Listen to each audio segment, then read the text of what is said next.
At this point po mga kasabay, kasama po natin si Kuya Danilo Chua. Siya po ang may-ari mismo ng Michael Anthony's Fashion Incorporated. Kukuha lang tayo ng konting inspirational na talk mula po sa kanya kasi po maganda yung panimula na ginawa niya dito po sa kanilang maliit na tahian. Kuya, paano ba kayo nagsimula dito?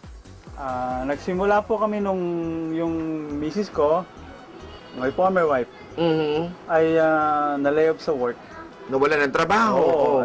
Siyempre, kailangan niyang kumita. So, samantala ko yung nagtatrabaho, sinuportahan ko siya. Okay. So, una, ginawa namin, nagtanong-tanong kami kung anong magagawa doon. And we found out na mas okay pala kung gumawa ng mga curtains, mga draperies doon sa mga villages ng mga Forbes Park, Dasmariñas Village, ganon.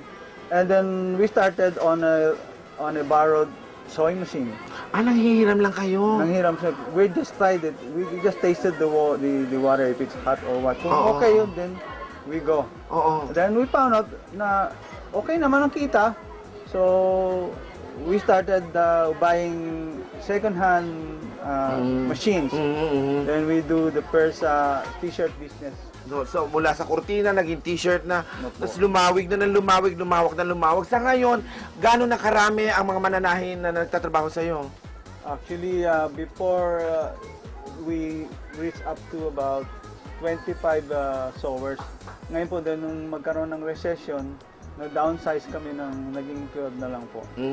But we do subcontracting outside to augment. Kung biglang surge ng order, marami po kami Nakakatuwang isipin na nagsimula po sa maliit, lumalaki ang isang bagay, lalo na pagka ito ay may pagtsatsaga, pag ito ay may pagmamahal, pag ito ay may pagre-respeto sa gawain. Lalo na po ang pananahe, ito po ay isa sa napakaluma na pong gawain ng mga misis po, ng mga babae po, ang pananahe. Pero nakakatuwa po na ito ay napapalawig at napapaunlad po natin sa pagsaludo po ng isilang yan sa International Women's Month. Sinasaluduhan po namin ang lahat ng mga kababaihan at ang lahat ng mga mananahe na patuloy po na nagtatahi ng mga sira-sira po nating mga damit. At lalo na ang lahat ng mga nagmimay-ari ng mga patahiyan para tayo ay may natatakbuhan kung sakasakali po na hindi na natin kayang tahiin yung ating mga tinatahing mga damit. Ano po ang telepono po natin kung sakasakali po gusto nila po makipag-ugnayan sa Michael Anthony's Fashion Incorporated?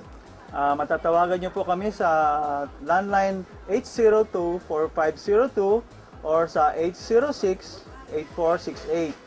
Basta po yan, nakikita nyo naman, naka-flash po lahat ng mga contact numbers po ni Kuya at ng kanilang tinatawag na Michael Anthony's. Kapangalan ko pa eh. Oo nga po. Yun po yung pangalan ko, Michael Anthony. Pero hindi po akin to. Yun nga baka sabihin nila kay Sir Eagle to. Kay Kuya po ito, kay Kuya Daniel Chua. At syempre, congratulations po at sana po marami ang ma-inspire na magsimula ng magtahi at mapalaki ang kanilang negosyo. Thank you very much, Kuya.